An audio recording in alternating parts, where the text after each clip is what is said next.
Halo kaum intelektual sekalian. Apakah Bang Ade Armando itu pendukung Iran? Apakah Bang Ade Armando ini anti-anti Iran? Bagaimana fakta yang sebenarnya? Jadi baru-baru ini lagi viral video daripada Bung Ade Armando yang mengatakan tidak ada alasan kuat Amerika menyerang Iran. Iran terlihat sebagai pihak yang diserang tanpa alasan. Tanpa alasan. Kalau kita lihat kasus Iran, apakah serangan Amerika dan Israel benar-benar self-defense? Nah, yang jadi pertanyaan, apakah ini fakta atau tidak? Izin Bung Ade Armando, saya sangat ngefans sama Anda. Dan di video ini saya tidak berpihak pada siapapun, saya bukan anti-anti Amerika, dan saya juga akan bongkar kesalahan daripada Amerika. Juga kesalahan daripada Israel. Jadi saya tidak berpihak di video ini ya, saya benar-benar netral ya.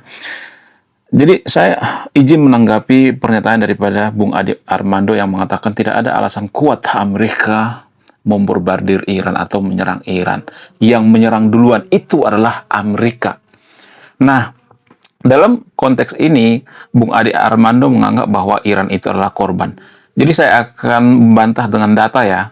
Saya tidak asal mangap di video ini ya. Saya ada data dan sumbernya.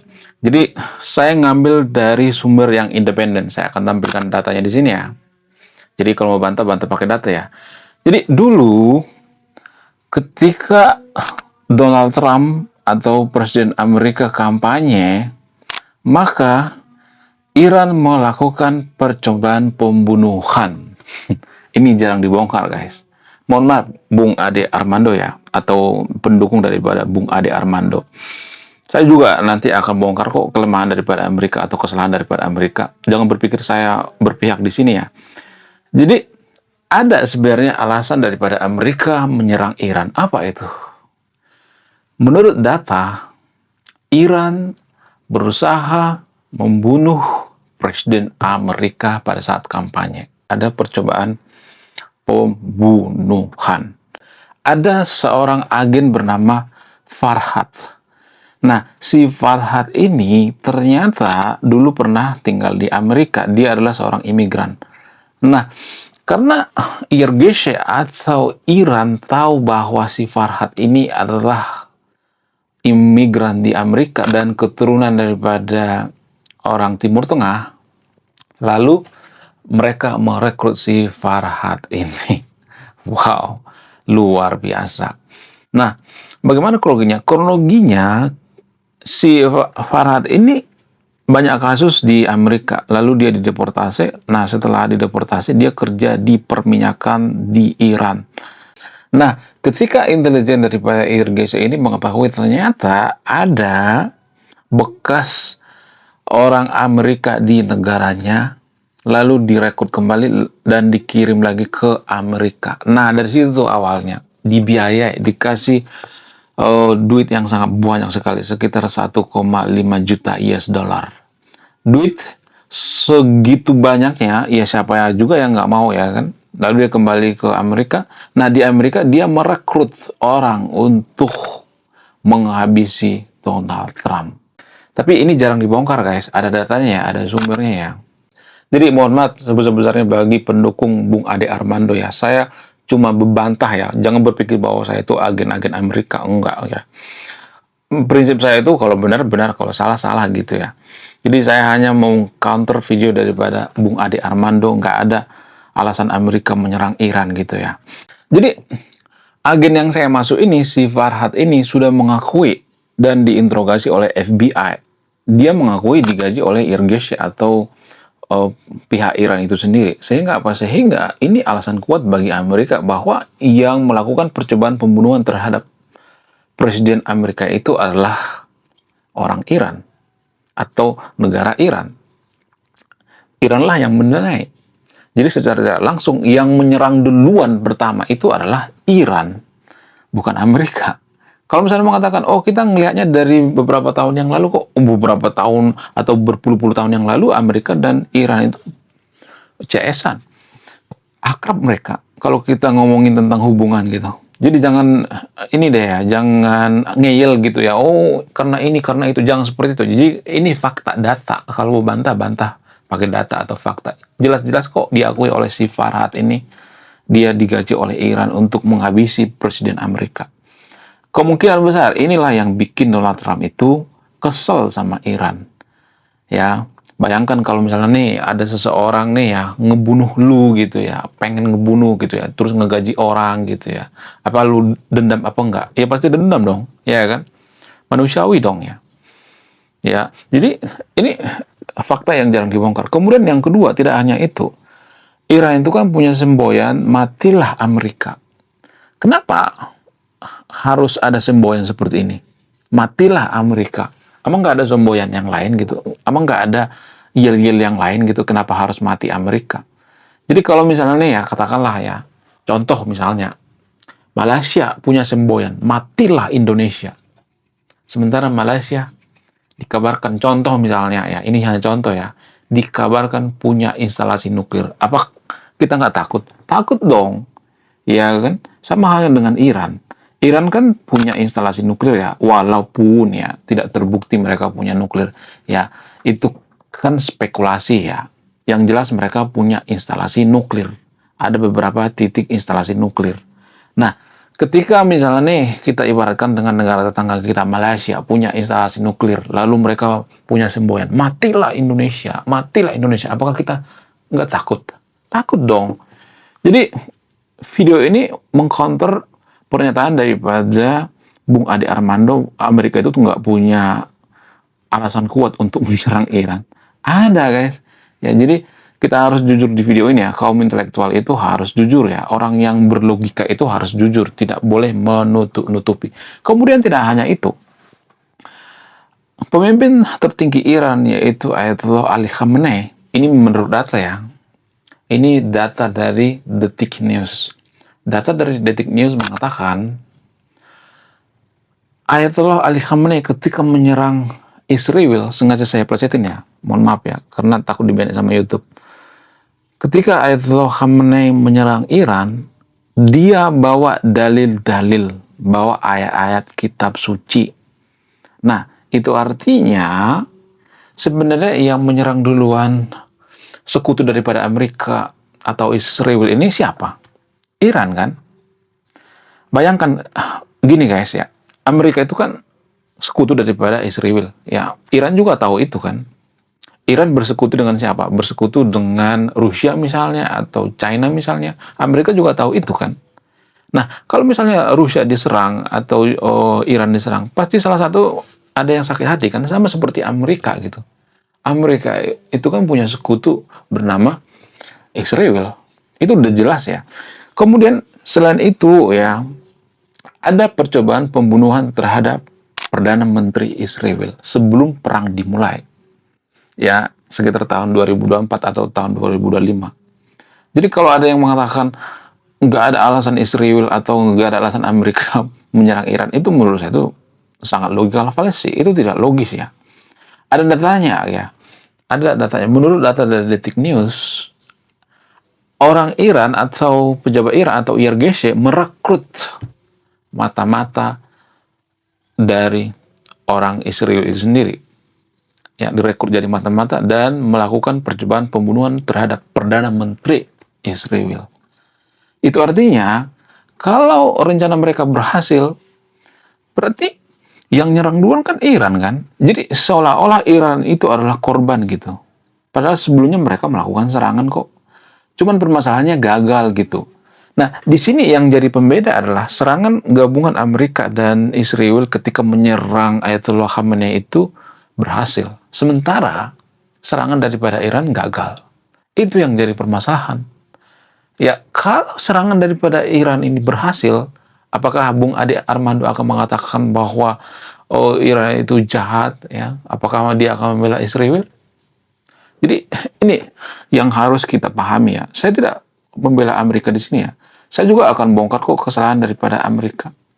Kemudian Iran secara terang-terangan mengutuk Israel, matilah Israel gitu. Jadi bayangkan kalau misalnya Anda di posisi Israel ya, lalu Anda punya musuh bernama Iran, mereka punya instalasi nuklir, lalu tiap hari mengutuk gitu ya, mengutuk Israel dan sebagainya. Apakah Anda kesal atau tidak? Kesel dong. Kemudian selain itu apa lagi ya? Serangan tidak langsung terhadap Israel, yaitu Hizbullah. Hizbullah itu kan bonekanya Iran kan, yang bendananya mereka apa? Iran kan.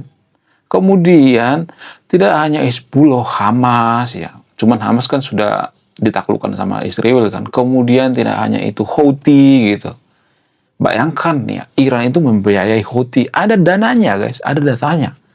Ya, jadi semua yang saya katakan itu ada datanya, ada faktanya. Bayangkan kalau Anda Israel, negara yang sangat kecil, ya dikeroyok oleh beberapa negara, dikeroyok oleh Houthi gitu, dikeroyok oleh beberapa fraksi-fraksi gitu ya. Apakah Anda kesal atau tidak? Kesal dong. Bayangkan Indonesia misalnya ya. Contoh misalnya, ini hanya contoh, jangan percaya. Oh, Malaysia bikin fraksi-fraksi misalnya. Ya mereka bikin fraksi di Singapura, ya di Australia misalnya, ya, atau di Papua Nugini misalnya, lalu menyerang Indonesia. Apakah Indonesia kesal? Kesal dong. Ya, itu fakta yang jarang dibongkar. Ya, cuman permasalahannya, mohon maaf ya, saya juga akan bongkar nanti kesalahan daripada Amerika ya. Kita itu adalah bangsa yang sangat-sangat, mohon maaf ya, kita itu adalah bangsa yang sangat-sangat berlebihan dalam beragama. Kadang-kadang ya, nggak semuanya tapi ya, sehingga kita itu ada bias seiman. Nah, kalau kita berlebihan dalam beragama, kita ada bias seiman. Nah, jadi kebetulan musuh kita itu adalah Israel. Di Konoha itu kan sering dikata-katain Israel kan. Menurut data, ini menurut data. Ya, suku paling dibenci atau kelompok paling dibenci di Konoha itu nomor 2 atau nomor 3 itu Israel. Pertama LGBT, yang kedua PKI atau komunis, yang ketiga Israel. Nah, bayangkan ya, lingkungan kita itu rata-rata membenci Israel. Apakah lingkungan ini akan mempengaruhi kita? Jelas dong. Sangat mempengaruhi. Bukan berarti saya anti-anti Amerika ya. Lalu apa kesalahan daripada Amerika? Ada kesalahan daripada Amerika. Kesalahan daripada Amerika itu melanggar hukum internasional. Saya harus mengakui itu. Ya, itu jelas kesalahan. Israel juga seperti itu, melanggar hukum internasional. Apakah Israel melakukan kesalahan di Gaza? Jelas. Kadang-kadang mereka juga curi star gitu ya. Jadi saya tidak berpihak pada siapapun di sini. Pengamat itu harus seperti itu ya. Mohon maaf bagi pendukung Pak Ade Armando ya. Kemudian selain itu apa lagi? Kalau kita bandingkan Amerika dengan Iran misalnya, ketika terjadi demonstrasi di Amerika, ada jutaan orang yang demonstrasi ngedemo Donald Trump. Apakah Donald Trump pernah memenjarakan orang yang ngedemo dia? Enggak kan? Kalau misalnya ada, mungkin 1 dari 1.000 orang. Kasih datanya dong, kalau ada gitu. Dari jutaan orang yang ngedemo Donald Trump, apakah ada yang dieksekusi mati? Nggak ada kan? Nggak ada guys. Bagaimana dengan Iran? Iran jelas. Jelas, ada banyak tuh, ada datanya tuh. Ya, cuman kita kalau sudah fanatik dalam beragama, kalau kita sudah mabuk agama, maka kita akan skip apapun yang menjelekkan Iran gitu. Apapun kelemahan Iran, kita skip. Jadi kita itu hanya menerima informasi yang pengen kita terima gitu ya, yang pengen kita dengar gitu ya. Kita nggak mau menerima fakta yang pahit. Itulah alasannya kenapa kita selalu terjebak dengan atau tertipu dengan video-video AI. Seperti misalnya kapan induk Amerika dibombardir lah, ya kemudian ada 900 orang tentara Amerika yang meninggal, kemudian Israel hancur lebur, ya ada video AI dan sebagainya. Kenapa bisa seperti itu? Apa alasannya? Kenapa kita tertipu? Ya karena kita sudah berpihak duluan. Sebelum kita nonton videonya, kita sudah berpihak duluan. Sudah kita membenci yang namanya Israel gitu. Ini menurut data. Saya tidak asal mangap gitu ya. Menurut data, ya suku yang paling dibenci oleh warga Konoha itu adalah, salah satunya adalah suku Israel atau orang Yahudi. Padahal orang Yahudi, kalau kita bicara by data atau sejarah, sebenarnya waktu Nabi dan para sahabat perang melawan suku Quraisy ya, zaman dulu itu ada kok orang Yahudi yang baik yang membantu para nabi dan para sahabat bernama Mukhoirik. Makanya ada istilah sebaik-baiknya Yahudi adalah Mukhoirik. Belum kita lanjut. Jadi guys, kemarin ada yang nanya, lu apa sih kontribusinya bagi negara ini? Lu cuma ngebacot doang, gak ada kontribusi. Nah, kontribusi saya ini guys ya. Saya nulis buku. Riset saya ini bertahun-tahun guys, kurang lebih 5 tahun. Jadi biaya yang saya keluarkan untuk riset buku ini puluhan juta. Namun, saya jual buku ini di bawah 100.000. Gambaran daripada buku ini tentang sisi gelap daripada pemuka agama yang ada di Konoha. Bercerita tentang culture, sisi-sisi gelap politisi, ya, dan lain sebagainya. Sekali lagi saya katakan, sebaik-baiknya orang Yahudi itu adalah Muhoirik. Apa sih pengorbanan daripada Muhoirik ini? Muhoirik ini, dia ikut perang melawan musuh daripada para sahabat dan para nabi di Madinah. Bayangkan, ketika dia melakukan perang itu, saat itu sebenarnya dia harus ibadah pas hari Sabat atau hari Sabtu. Tapi dia mengabaikan itu. Untuk apa? Untuk membela Nabi dan para sahabat. Untuk membela negaranya. Dan ketika dia meninggal, ada beberapa kebun kurma milik daripada Muhoirik ini dan dihibahkan bagi umat muslim untuk membangun Baitul Mal. Tapi ini jarang dibongkar. Jadi mohon maaf bagi pendukung Pak Ade Armando, ya tolonglah kita mendapat informasi itu jangan cuma dari satu sudut pandang ya, harus dari berbagai sudut pandang ya. Apakah Israel itu punya kesalahan? Banyak kesalahan daripada Israel. Saya tidak membela Israel di sini ya.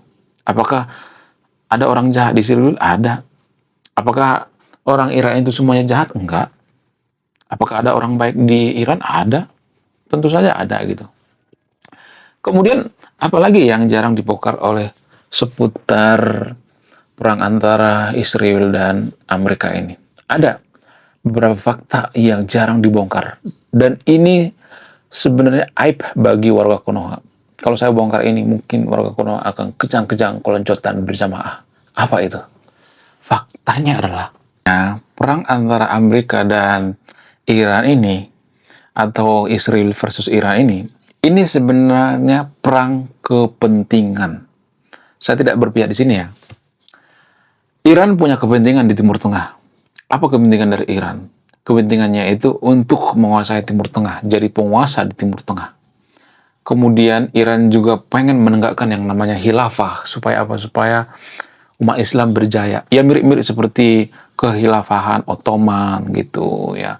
Kemudian ya kekhilafahan Umayyah, Abbasiyah dan lain sebagainya. Itu yang mendasari kenapa Iran itu menegakkan yang namanya Republik Islam ya. Makanya istilah YRGC ya, garda terdepan membela umat muslim. Jadi itu kepentingan daripada Iran. Bagaimana dengan Amerika? Apakah ada kepentingan? Ada. Apa itu kepentingan daripada Amerika? Kepentingan Amerika itu untuk mengontrol yang namanya oil. Saya harus mengaku itu. Minyak. Mengontrol Selat Hormuz. Bagaimana dengan Israel? Israel juga punya kepentingan. Kepentingan daripada Israel itu untuk keamanan. Untuk menciptakan keamanan di Timur Tengah. Stabilitas keamanan. Selain itu apalagi? Ya, Israel itu untuk menggulingkan yang namanya rejim Ayatollah Khamenei diganti dengan rejim Shah Reza Pahlavi. Ya, jadi punya kepentingan masing-masing gitu. Nah, yang aneh daripada kepentingan ini adalah Iran membungkus kepentingan mereka itu dengan agama, sehingga banyak warga Konoha itu ya tidak sadar. Mereka tidak sadar diperdaya karena mereka bawa agama. Ya sebenarnya mereka nggak beragama guys. Lah kok bisa? Kan mereka rajin sholat tuh, rajin ibadah dan sebagainya. Buktinya kapal tanker Pertamina masih ditahan tuh di Selat Hormuz. Kalau mereka bahwa kita itu seiman dengan mereka, akan dilepasin tuh.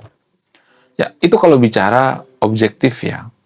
Tapi kan warga Konoha kan nggak suka itu. Warga Konoha itu lebih suka dengan berita hoax gitu ya, walaupun beritanya toksik gitu. Warga Konoha kan seperti itu. Mohon maaf ya bagi pendukung Pak Ade Armando, saya mengacaukan Anda gitu ya. Saya mengkritik pendukung daripada Bung Ade Armando. Saya tidak berusaha menutupi di sini ya. Mohon maaf ya kalau misalnya Anda tidak bahagia dengan kritikan saya.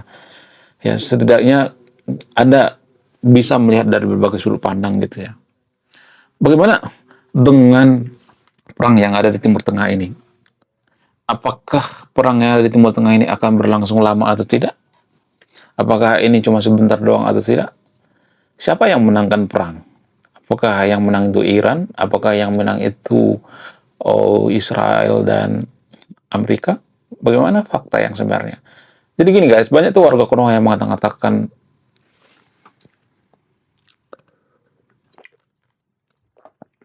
tes.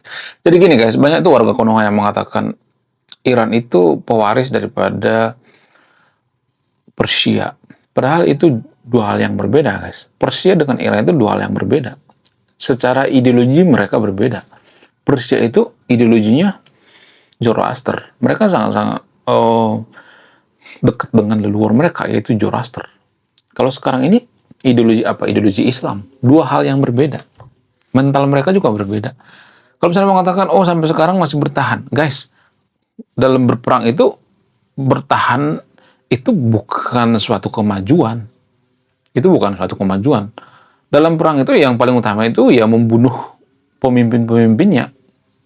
Padahal pada faktanya kita perhatikan sekarang ini ya sudah banyak tuh ya jenderal-jenderal Iran yang terbunuh, ya kemudian pemimpin tertinggi Iran juga terbunuh. Apakah Israel juga seperti itu?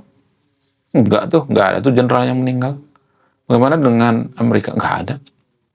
Jadi kita harus objektif ya. Saya tidak berpihak di video ini, saya tidak berpihak pada siapapun ya. Menurut kalian gimana? Coba tulis kolom komentar ya. Saya tidak akan memberikan kesimpulan ya. Silakan buka sendiri. Kalau saya memberikan kesimpulan itu artinya saya berpihak. Saya nggak mau berpihak sama yang nonton video ini. Ya, disclaimer on ya, bagi pendukung atau Bung Ade Armando, saya tidak sedang mengacaukan Anda atau memojokkan Anda. Tapi saya sedang berdebat secara ilmiah. Data dibantah pakai data, bukan emosi dibantah pakai emosi. Ya, oke, sekian video ini. Terima kasih banyak memahami. Saya kaum intelektual, sang rasional.